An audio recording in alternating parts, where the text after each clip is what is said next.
and the opportunity of having a blue shirt to say welcome to all of you on behalf of the whole ICFP cluster of events here. We have a record number of events, 14, and actually also a record number of participants. So in fact, actually, hopefully, you're coming in on Sunday, none of you will experience the thing of not getting a proper bag but a plastic. So, I'm really excited to be here, and I think I have a record-breaking low-cost travel budget because I have an apartment 2 minutes from here. So, but nonetheless, I'm really excited to actually speak here because this is a very important topic. And one of the topics I will not address in this issue, and I think which is actually personally absolutely key, is like the obvious grand challenge area where actually this community and the communities around here have to play a major role, which is actually the mastering of parallelism. And needless to say, actually, the things we've seen here is like databases, which have a high-level model, natural semantic parallel model, and various other models are something that will play a major role in this one to build languages. So, what am I going to talk about today? Let's look at a little problem, okay?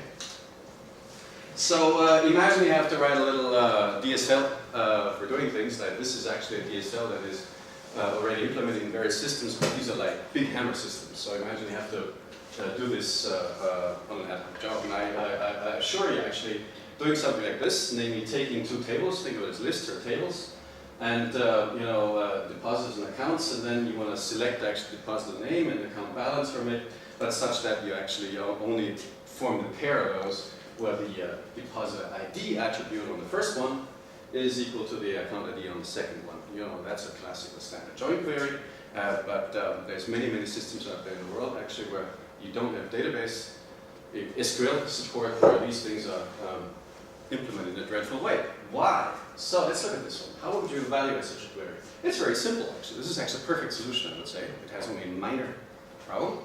So it is, first of all, we'll do an algebraic approach here, which says like, let's define some functions. Oh, who is totally never seen any kind of like Haskell syntax? I'm only really using very simple parts of Haskell. And I shouldn't say that. Who has seen Haskell syntax before? Okay. All right, great, thanks. Yes. Okay. Excellent. Usually it's like, it's a three-valid logic in the real world, right? So we just say like, let's form pairs of functions. We'll use those for projections, right? Then let's lift the equality predicate on pairs. So notice actually the P is applied to the first argument of X and the Q, the second argument of X, and then we compare it with an equality. Okay. So and then we can define the product. Two tables, which means like we take the Cartesian product of all X's and Y's, where X's are coming from S. And the Y's are coming from T. With that one, we get a very simple query, which basically is the algebraic version of what we've seen before. Namely, start from right to left. This is like APL. Depositors, product with accounts. Okay. Cartesian product, great. Now we got that.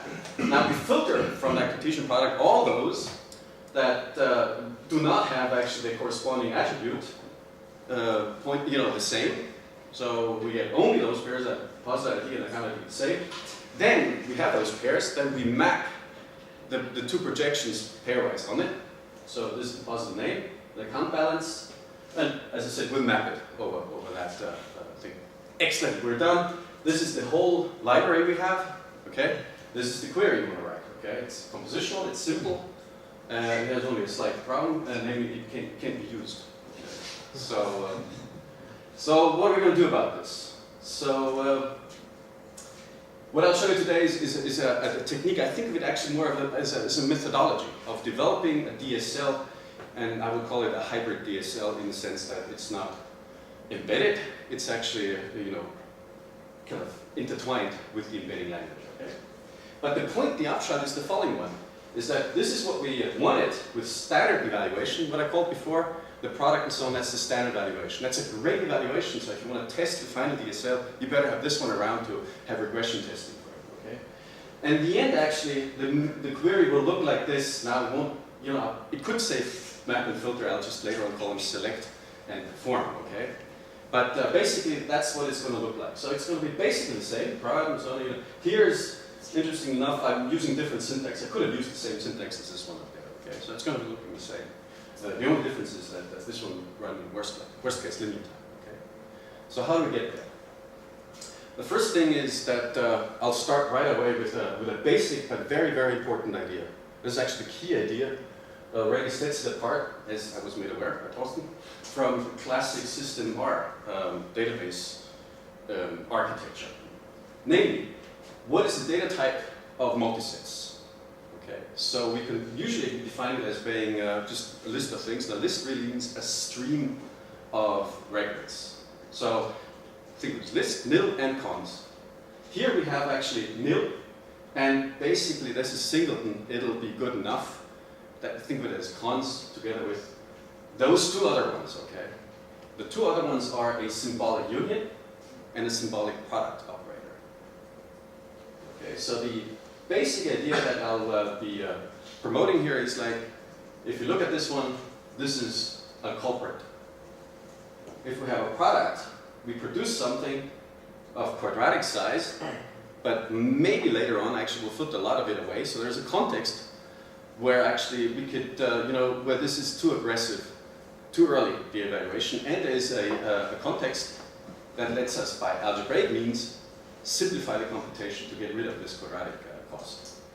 And the way to do that is very simple. We'll say everything we have an operation in standard evaluation that says like, whoa, there is a context where I might not want to do it as in the standard way, but in a different way. Well, let's wait. Waiting means let's introduce a lazy data structure. This is a little bit more than lazy evaluation, but a very important, different way of doing it. So, the first one is union and product. And so this talk is about actually, that's not the end of it. I mean, I've written a paper about this, and that was the end of it, okay? But actually, once you start this down this road, then more steps will follow. Let's explore some of those. So just so you're with me here, this is a very convenient way in Haskell, and of course you can write it in dependent type languages, but in Haskell, where you have a generalized algebraic data type, it means that the MSET A's have different constructors, and the pair constructor, the product constructor here, takes MSET of elements A and an MSET of elements B, and then the type of that one is an MSET of pairs for me. Okay, so what? So these things have been explored many times before, so there's different names. So the union basically consists, right now, actually, what I call multisets, they can still be thought of as vectors or as lists. So these are just append lists that have constant time concatenation. And in the version of cons lists, that's actually called difference lists. They have been introduced differently previously by having a high order representation. An alternative that actually is that we actually introduced this one to the difference lists, where you can pattern match on the union, which is great because you can do kind of semantic dangerous things. But here the alternative is like allow pattern matching on the union and then be worried about how to actually write correct functions, I mean correct in the sense that they're semantically correct. This is actually quite, in a way, well understood, but this one actually is, in a way, a much more important pattern because here you get the naive quadratic blow up here, that's not so bad. So the idea here is also that we have constant time Cartesian product and conversion to append lists. Well, that corresponds to multiplying out. So this is very efficient, okay? By coherent, I mean is whenever I do that, then you can't write by pattern matching functions that don't make sense. I mean, it's two different ways of writing a product, and one way you get 5, and the other one you get 8. By not making sense in this setting means that they're non-deterministic functions, null functions. So the alternative is that that's what we'll explore. Allow pattern matching on X. And then by embedding it inside of a library, it's going to be safe anyway. So the idea is exploit algebraic identities of Cartesian products. 4. This is the methodology. It's like we have a standard evaluation. It's correct. We can run it. We can test it. But we have performance problems. So what we'll do is like we'll incrementally add an operation. In this case, a lazy constructor that adds asymptotic performance improvements in some, hopefully important, contexts, and it never adds anything else than a constant time overhead in any context. So asymptotic will always win. But you know, in a way, we're kind of loading more and more kind of complexity into it from an engineering point of view. So this has to be engineered well, of course. So let's look at the first exploitation of having these kinds of symbolic representations of multisets. So in particular, you can write a count function, which is a homomorphism. So if you had to multiply things out and you did it on standard multisets, you would actually suffer terrible loss here. But in the count case, we can exploit the property that well, it's a homomorphism over product. So it's just the product of those two. So notice what we've done here is that we've replaced actually quadratic multiplying out by a constant time operation, and then we'll never multiply it out because we see in the context of a count, we have a special formula. We jump into the right-hand side here for calculating. So there is a count that recursively operates on the S1 and S2 independently, but this can be at worst linear, okay? In the input size is data structure. So that's a big win. And notice actually, the setup here is we're doing this at runtime. Okay? So this is for, in other words, if you're thinking this is only ever, we only need to give the cases for closed terms here on the left-hand side when we write these equations. So you can think of this as an algebraic simplification, right? I'm just writing down rules, you know. Well, you know, there's lots of query optimization, various optimizations that basically consist of identifying algebraic properties, and then you orient them in a way and you rewrite them. Okay. Fine, you can also do the size setting, but here we never have to deal with setting where we have free variables. Okay, so we never actually have to do free variable rewriting. Okay, so we don't get the benefit of that one either. So let's look at perform is now the term I'm using for a map, just to make a difference from the list map. So let's look at perform. Okay, what does perform do? This is actually the paradigmatic way of developing this. Okay, so the standard of the sufficient constructors even are actually the empty set, the singleton empty multiset, the singleton multiset constructor, and the union multiset constructor. All finite multisets can be constructed by finite terms from these expressions in a non-unique way, of course. But that's it. So we can always start by saying if we have additional constructors, remember we also have this product constructor. If in our data type we have an additional constructor, we can always write the correct implementation by saying, well, do something for the empty, do something for the singleton, do something for the union, and you know what? If you get to another intrinsic data type constructor, which we've added for performance reasons, the default is like, I've made this lazy, but you know, it doesn't help. Okay, so I'll just have to evaluate it. Okay, so just evaluate it. So that's another way of saying. This is just a way of saying I've called a value range. I've introduced a constructor which is literally lazy data type, and here I'm forcing the evaluation of the argument. And that's what norm does. So think of norm as saying force the argument to a value in its canonical constructor base. Okay? So the point here is we haven't lost anything. So you can see the constant time sort of like slow down by having this extra phase and then doing the normalization in delay fashion. But it's just lazy evaluation, so in that sense it's not even different. So in this case, norm would be then the function that does the multiplying out, eliminating all the products, and incurs the cost. Okay.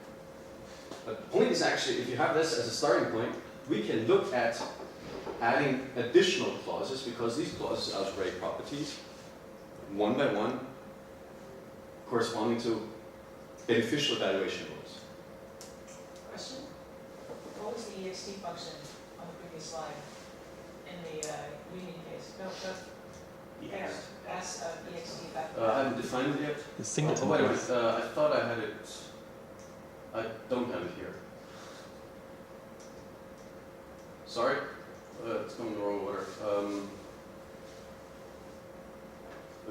What is it? Oh, sorry. Yeah. Okay. This is actually an error. Thank you. Very good. Because the type here of perform is a black box function. Okay, A to B. And so this should just say, well, apply f to x. And, Ken will give you the answer. Shouldn't have given from you. Yes? No, actually, ext here, it's just the identity function now. Right. Okay? But later on, Fritz will do more clever stuff with it. Yes. So, later on, this is like the trailer. Why is the trailer always called trailer if it's a preview? But never mind. So, it's a teaser. It's a teaser, right? The teaser is that later on we'll introduce another function type, okay? But a much more smaller one, more intentional function type, okay? And the mapping from this other function type to the canonical, we call it extensional function type, that's the X. So at any given time, I can kind of map my intentional world into the given extensional world, or the kind of standard evaluation world, by the X function. All right, so I hope the clauses are okay. So this is standard map, right? Okay, so now looking for asymptotic speedups. Now we are interested in looking in this case now. We've just introduced before on a hunch, but now we're gonna materialize the hunch. Is that having a lazy product of S and T, there is some context where that makes a difference. So the idea is like would like to find a right-hand side that says perform F on S times T with, and then without the need to call norm applied to S cross T, right? So an example of this would be the following. If it happens to be the case, I'm applying the first projection to a Cartesian product, and this is a multiset product, that's the same thing as just taking the S, that's the first component, and multiplying it by the number of times, by the cardinality of T. Okay. This is multiset, so we have to count the number of times things happen. Okay. So think about it yourselves. It's quite easy, S times T, and if the T has cardinality 2, then every element on the left-hand side occurs that number of times in the result. So this is a great clause because there is no multiplying out going on. Now the times function is one, here's a definition of it. It means times 0 is that's just the empty multiset, times 1 is just the multiset itself, and times n applied to the multiset, that's just recursively then the multiset S unioned with itself n minus 1 times. This guarantees that every element is copied n minus 1 times. Remember this slide. Okay? You'll be tested on it later. Now you won't, of course not. So the idea is would like to turn this into an evaluation rule at runtime, so we have to recognize it. Okay? So this just means that we need to pattern match on first. Now first is an extensional function, you can't pattern match on functions, so you need an intentional domain of functions. By intentional I mean just I gotta look at the syntax of functions. But we won't use lambdas, that'll get us farther off the deep end. We'll actually exactly use this as a hunch and say it's like, oh, we need it first. We need to recognize first. Let's have that one. Okay. So here's the X in this setting. So we introduce a new function type into which you can embed the standard canonical function type, the extensional one, and that actually projects out into. So it's actually an isomorphism into the function type. It's a functional isomorphism, but you have more operations on this functional type. Okay. So the first one, think of it as this is just a way of saying everything we can do in our standard evaluation with standard functions, we can still do. I'd like to point to this rule in a second, because it says that any function given to you as a black box can be treated as a func AB, and func ABs can be used as arguments to performs. Now performs are really, what would correspond to projections. Which means this is a language that lets you actually use user-defined. There's a fancy term for that. Later it's it's UCS, right? User-defined. UDX. So this supports UDFs, okay, but in a standard way. So we already actually have any kind of function included. But here's a couple of constructors, and I'll show you why they're useful. We've already seen the first is very useful to recognize, so we can pattern match against it. The second, dual reasons. We can build everything up from those two, so we won't need additional ones. And then we have this product constructor, which corresponds to taking a function from A to B and C to D, and then saying, oh, apply pairwise. Apply function left component and the other function the right component, and return the result as a pair. So, and then the extension is, as I mentioned before, it's just like the mapping from that symbolic domain. This is actually symbolic arrows to the function domain. Okay. So, and the X means like, we can still do everything we did before with just the standard function domain. So I'll call this parallel composition of F and G. Okay. So let's look at the definition of perform now in this step. So we can do the following thing, as you've seen already, that this is the standard clause up there, and I didn't mention the perform F, the other clauses. So this is still a standard clause, okay, from the union, which we would have had before anyway. And this is actually also the default clause, okay. We had before, it's just like, I don't know, if it's anything else but a standard constructor, just multiply it out and do the, apply perform to that. But here we put in the additional clauses in between, literally. So this is actually, from a rewriting perspective, this is actually a prioritized rewriting. You're not allowed to rewrite this if one of those other rules actually find application. So the first one you can see already now can pattern match if it is really intentionally written down first.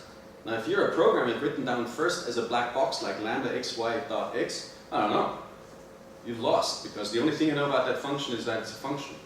So things have to be written down as formulas, but lo and behold, that's what you usually do when you write a program. You write down a formula. Oh, it's syntax. The other one is second, same here, analogous. And here you can see actually the benefit of having the pairwise component, the parallel composition. So if you have a parallel composition on a Cartesian product, well, we don't have to multiply out the Cartesian product in the argument. And of course, for the same reasons, we won't multiply out actually Cartesian product in the result, because the result is just the Cartesian product again. Just component-wise F1 by and F2 on those parts. All right, that's quite nice. Is that all? Well, wait a minute. What was this slide? Let's think about the general principle here. Okay. Times, count, okay, and look at this function. It's like, wow. Like, this is a unary enumeration of S. That is, so you get n actually, you get an exponential, really, if you think about it, if S is whole, you fix it, you get a unary enumeration of S. Well, there we go. That's a candidate for times. So this is a times function. Let's not perform times. Okay. That means that's introduced as a constant. And if we need to perform this function, well, we put it into X, and then we can perform. But maybe there is context where we can do something smarter. So, and indeed there are. Okay, so the first part is we'll add the times constructor. For some reason I chose this one. So it takes an integer and a set, and it just multiplies this scalar multiplication of multisets. Okay. And then we have this wonderful little clause here. First, apply the norm. That's the count S2. We still have to do this, but this is a constant time operation now. Okay. It just takes the number and sticks it in front of the multiset. That's the result. Okay. But now we have additional constructors. Okay. So all the other operations that operate on multisets, what do they do? Well, there's additional clauses for perform, select, count, and so on that actually exploit these properties. If you think about it, I won't show them. I won't show them, but there's basically everything goes through. You can just extend, but you have to extend actually these clauses to take advantage of the fact that you don't need to multiply out. In this case, is scalar multiplication of multisets. Basically, think about all the operations that you have under account. Whenever you operate in that one, most of it, apart from aggregations, they're just basically the algebraic ones, the relational algebra ones, they just happen underneath it. So, now comes the hard part, okay? We usually have not only relational operations, like, corresponding to a generic form of relational algebra, but usually the power of SQL comes from the fact that it can actually also count. Okay? Relational algebra can't count. So it's aggregation functions. So how do we deal with aggregation functions? So, for example, sum, maximum, minimum, and product of a multiset of numbers. Now, by the way, I always thought the idea of having aggregation in a semantically well-defined way was the main reason, that's to me at least the only reason I can think of, for having a semantics of multisets in databases together, oh, this would be good too, but together with the support for efficient join algorithms. But it turns out actually historically, talking when you wrote that one, that was different, a rather sort of like user notion of going away from a set semantics to a multiset semantics. Why am I saying something about multiset? It's because, sum, maximum, minimum, and product have this wonderful property of being commutative and associative. So, in particular, it means that applying it to any list representing, in any permutation, gives you the same result. Okay? So, the order of enumerating lists in a multiset cannot be observed by any of these operations. Okay? So we can preserve determinacy, because internally we actually do represent multisets by lists. Just like every database programmer knows, they get stuck at database, multiset, and then they put a pointer right into it, right? That doesn't make any sense. So these operations at least do not fall into this kind of non-determinism problem of being able to observe different evaluation orders in your database engine. So reduction just means is like we can abstract over maximum, minimum, product, and so on. It's unique homomorphism from actually this commutative monoid, which is that's the free commutative monoid from the set of all finite bags over S with union and empty set to any other monoid. So this is the target type. And so this just says like, give me two things, namely give me the function, the binary function, and give me the neutral element. And they have to be, associative commutative, and with that as a neutral element, then that defines a unique function. And you can actually define it. This is actually the definition of it. It says that, well, here's the pair, f and n. So that's a function from pair to a, and that's the neutral element. And then we take a multiset of these things. Well, we get back an element of the target type. A represents here s, so it's polymorphic in the s. And the definition is simply that the empty set is mapped to the neutral element. Then applied to the singleton element, and it's just that means it's free. So it's just the element itself that we that's in the multiset. And then the union is just interpreted by the plus, or the max or whatever. So that's the f.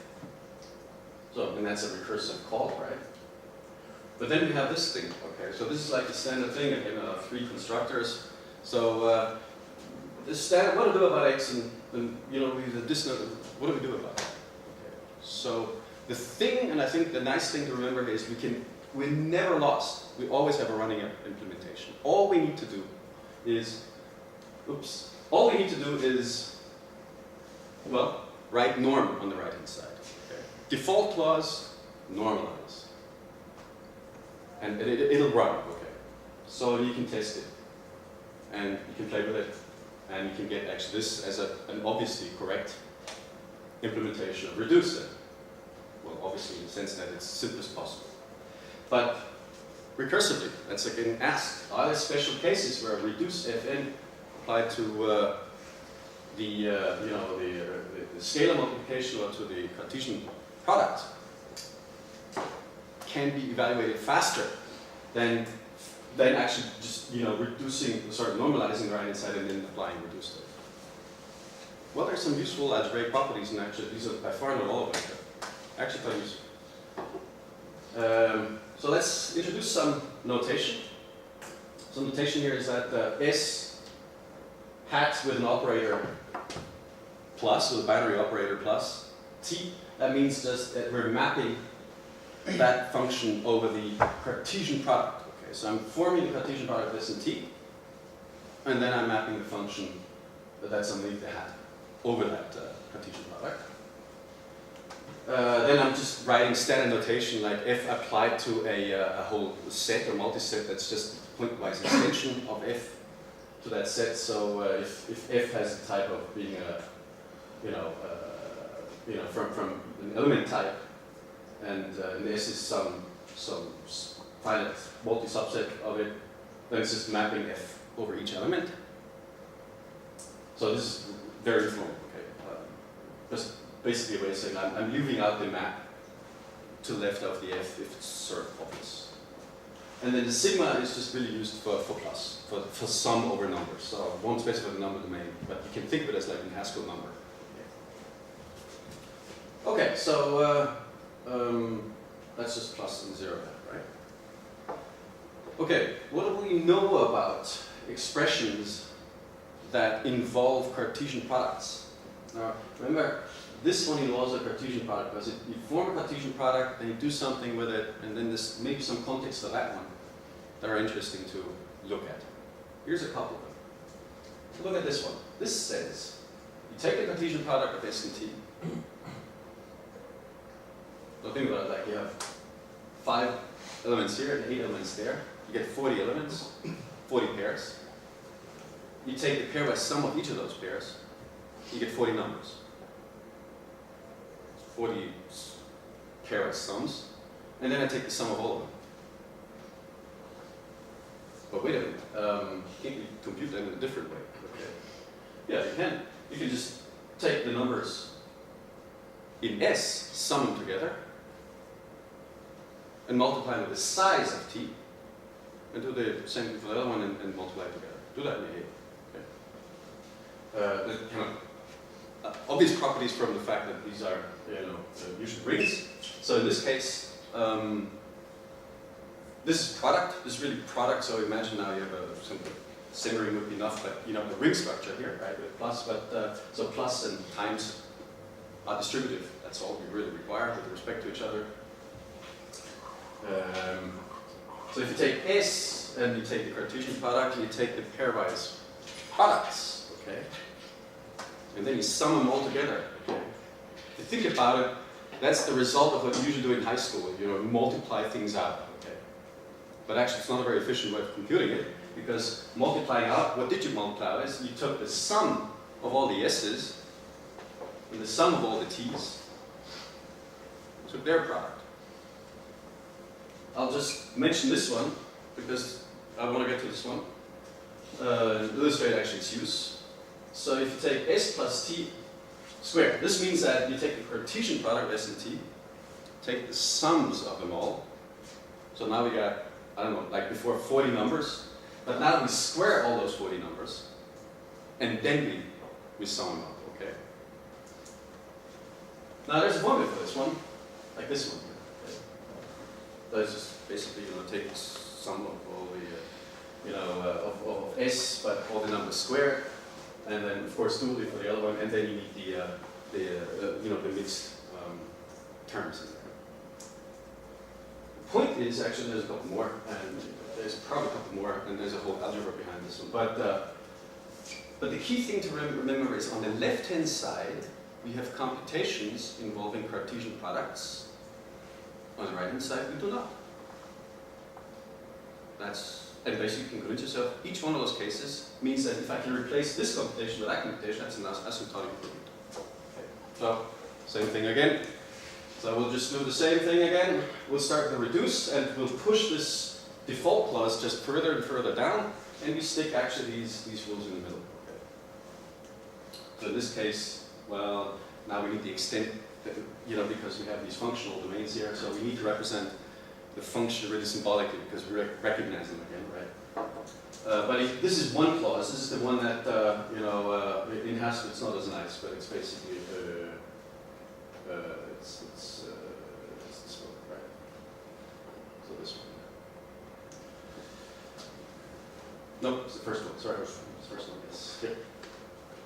Okay. That basically the same, but writing it down in Haskell should indicate to you like now I'm pattern matching at runtime against this pattern. And the interesting thing is like I had to introduce a couple of constructors here. I had the product constructor. Now you could play this game of having a whole new constructor in there, but it's sufficient to just have a map constructor actually, and a map constructor on products. Okay. So actually this can be specialized, this map constructor only on products. And then it's the plus applied to it. So this is a generalist form of outer product really. So if we always write down it, we already have the identity function as a special case. So the identity function mapped over a Cartesian product, well, it's just a Cartesian product. So actually, it turns out I can reduce my constructors by throwing out the Cartesian product constructor. I won't do that here, okay? But you can sort of keep the constructors at, normalize them. All right, so, and this is actually, and then I need to recognize when I have a sum function. I didn't have that before, right? The plus function in this case. So I also need, of course, a constant symbol for that. Okay, so let's apply this to some simple cases. Okay. So we can represent finite probability space distributions with rational probabilities as multisets. What does that mean? Basically, we're saying probability, that's just a rational number. And a distribution, by distribution I mean is with a finite support, right? So a distribution then is just a set with associated probabilities between 0 and 1, okay? Such that the sum is exactly 1. Okay? How can I represent it? I'll just represent it as a multiset. Easy as that. Now, wait a minute, but what are the probabilities here, right? I mean, these are rational probabilities. But the interpretation of a multiset as a probability distribution is the probability of an element x that occurs, doesn't occur actually, in a multiset is the number of occurrences of x in S, so how often it occurs, divided by its cardinality. Okay? This guarantees that every multiset represents a probability distribution, so it always sums up to 1, the probabilities. So here's, for example, an implementation of a probabilistic choice between two distributions. So imagine you want to have you want to construct a distribution from two distributions by choosing the first distribution with probability of the first argument. Think of it as like as a stochastic process, right? I have here, I'm choosing an element randomly, and there's a certain bias in it. That's the probability. And I have another one. That's the first one. I have another one. That chooses from the same set, like let's say integers. Okay, but one is slightly different bias than the other one, right? So, and then the joint probability of those two, I shouldn't call it joint, but then I say like the stochastic process is like first I roll the dice and say should I choose from the left or from the right? They both have the same domain, right? And that's that probability. And if it says left, then I choose according to this probability from the first one, and that one from the second one. Okay. So the probabilities you can easily find out. You take the two probabilities, and the weight, each probability of this one and that one gets weighted by this one. So we just take the probability of this one times the probability of this one, okay, plus 1 minus the probability of this one times the probability of that one. Okay, that's the associated probability. That's the distribution you get out of this. So how can we compute the multiset that represents this one? So remember, the representation you have is multisets. Well, it's the following. It's like we take numerator of p, that's a rational number, and take the number of, so that's the second one, the number of elements in the support, T. Then we take W, that's the denominator of P minus the numerator of P times count S. So basically these are the two weights that I need to sort of bias the first set with the other set. Okay. So the counts are actually necessary if the other set here, the other set has lots and lots and lots of elements, okay? Then remember actually, you know, having 4 elements in there has to be normalized by that count. So that's the count here. Right? So you know, we have to kind of upgrade the left set to you know, correspondingly. Another way of saying is like, first we make the two multisets equally big, and then we just add up the two number of occurrences. And count S. So, and then the result just basically means that we take the union numbers too, and we take V times S and W times T. Okay, so critically, if this has any chance of performing well, and it does actually, is that we have this times operation. Okay, so how do we compute the mean and the variance of these things? So, you know, M-sum is just an abbreviation for the symbolic, you know, the reduction of plus over a multiset. So it's just sum, okay? Multiset sum. Then we can define the mean to be the multiset sum of P divided by the count. That's the mean. That's the first moment, okay? That's the average of our distribution. And the variance we can define to be, take the count P. So that's basically the sum of all of the random variable x, if you think about it, lifted to the power 0, so all of them become 1. They just, you know, counting how many you have actually, that's the number of elements in the support. Then we do the M sum, that's just first moment. So we just lift it to the first power, that's just the values themselves, we sum them together. Then we do the sum of the square, okay? That's by performing the square function, and that's another symbolic function. We need it actually, as you can see from that, you know, if you want to capture that square, we need that, of course. The square of P, that gives us all the numbers in the square, and then we do the M sum, okay? And then, you know, we can calculate this formula, which you recognize as the one that says like the expected value, but you know, with dividing up by the number of elements in the end. The expected value of, you know, it's the expected value of x minus the mean of x. Okay. So, point of all this is like, you know, with what I've shown you here is that variance, for example, for independent. Now, if you happen to construct your multisets with these operations here, and they're independently constructed, which means like the Cartesian product, so it'll run in linear time, so it won't do any kind of multiplying out at all.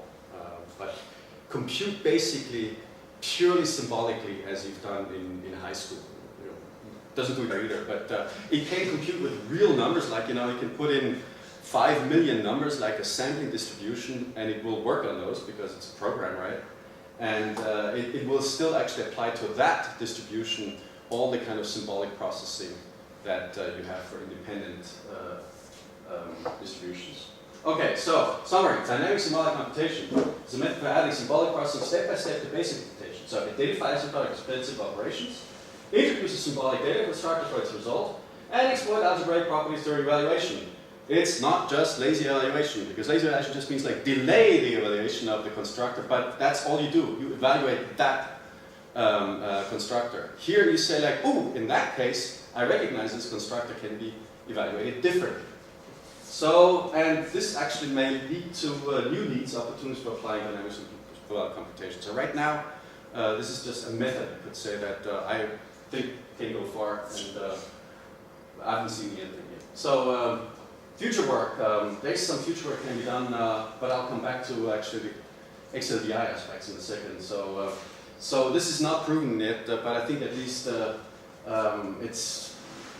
it's possible, quite easy to subsume all static algebraic relational algebraic optimizations And I believe also that it properly improves upon SQL query optimization as embodied in conventional SQL query optimizers. And my belief is that this will not be the case for non-nested SQL queries. So non-nested, they'll probably be able to, by a static valuation, so by purely static symbolic computation, they will actually be able to achieve the same effects. But for nested ones, I believe actually there will be cases where at least some of the optimizers, my feeling is that these optimizers are like huge monsters of things, but at least some of them might not actually do all the things that you can avoid asymptotically here.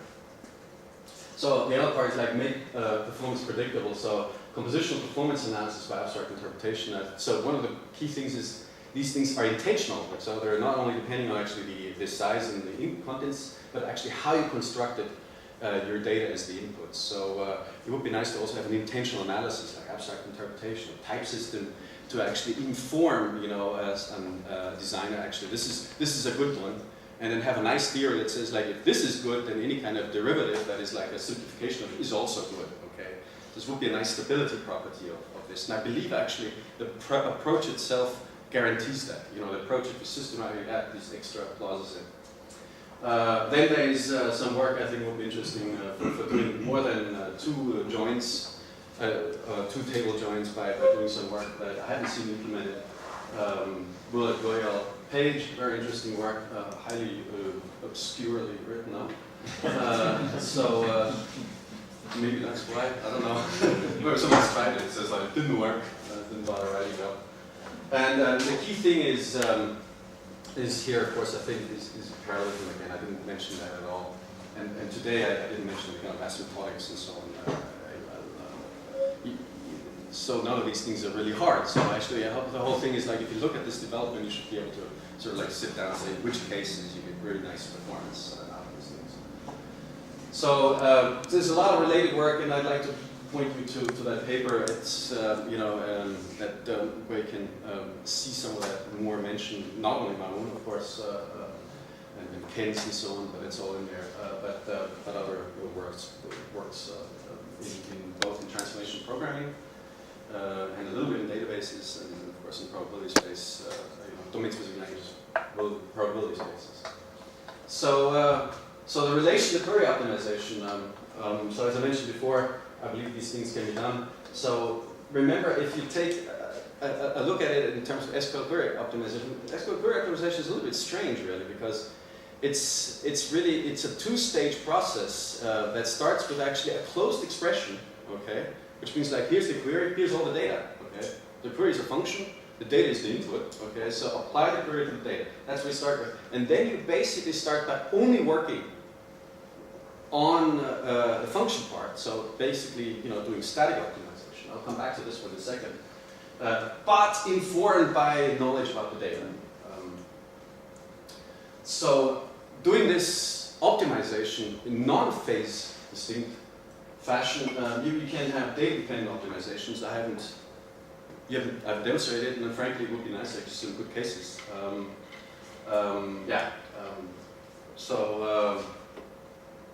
All right, so let's just take a little bit of a look at the correlation or the relation between what I call here dynamic. And I'll get back to this one in a second. And stage symbolic computation. The normal way, if you think about it, be frank, you usually have a phase distinction in mind when you do symbolic processing. Okay, it's like you have two phases. Like I have something that has to be computed.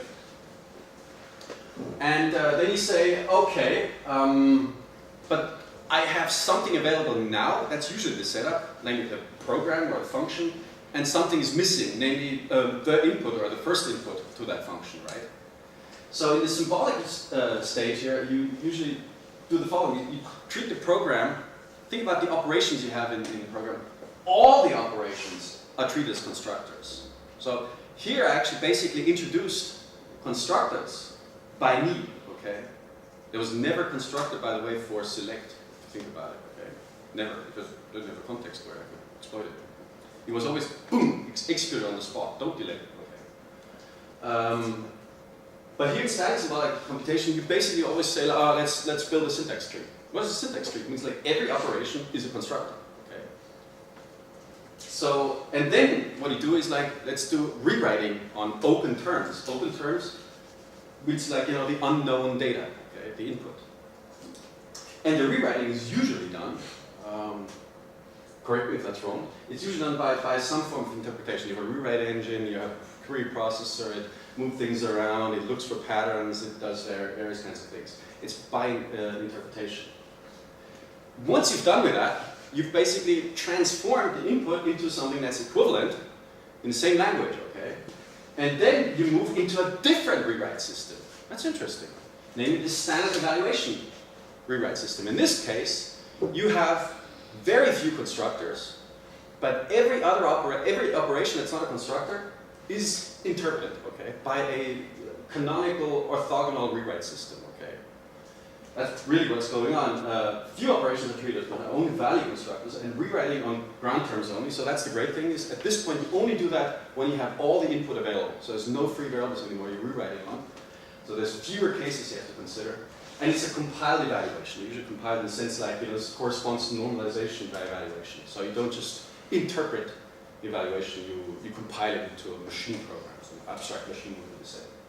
So that's great. Staging means that symbolic operations execute only once, and then they don't get re-executed every time you apply it to new actual real data. But during the symbolic processing, here's a couple of things you have to worry about. So it's great to have free variables and do something for every one of them. That's this part. But do you do narrowing or no narrowing? Narrowing means like I get to an X, you know, in my rewriting. I don't know. I have a context for X, and in some context, now if X were a product, or if X were a union, I could do more. Okay, so it's got to be either a product or a union or this, right? So in that case, or in this case, standard case, either it's a cons or a nil, right? So I could do a case on that one and then rewrite certain cases. That's narrowing, okay? But really, basically, you have to narrow for all cases. There's an inherent risk. It's inherent, really, of getting total blow up of the number of you know, readouts you get, the size of the program. And I don't know, I'm out of time. So, standard evaluation steps are implemented twice. If you think about it, if you want to get the power of standard evaluation in the static symbolic computation, you basically have to sort of like, yeah, well, I want to do constant folding, right? Well, that just means I have to do you have to basically re-implement the standard evaluation as an interpreter up in the in that symbolic step.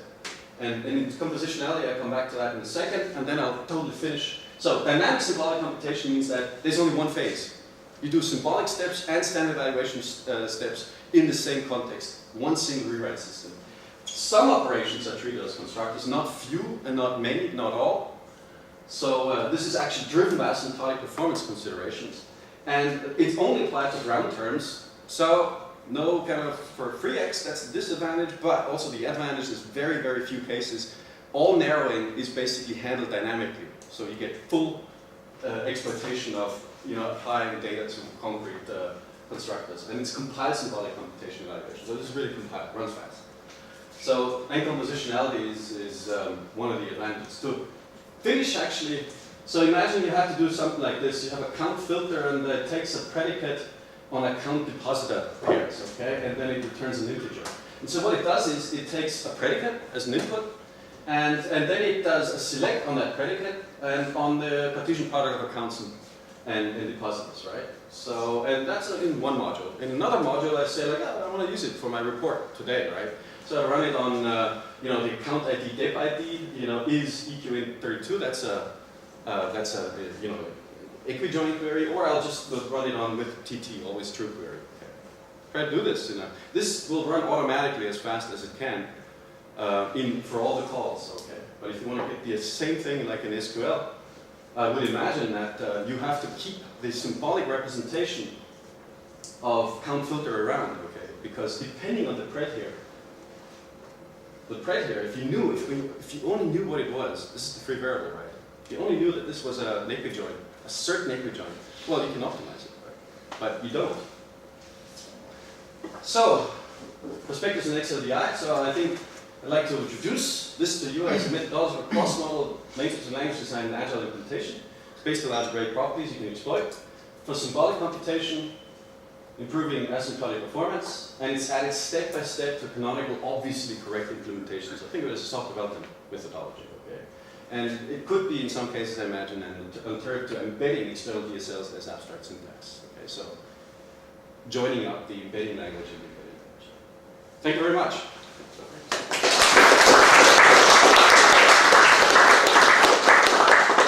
started a little late, so there's time for a question or two. Can I ask whoever is presenting the second talk in this session to come up also? Alyosha Kretek. Sorry? I'm Alyosha Kretek. I'm going to present next.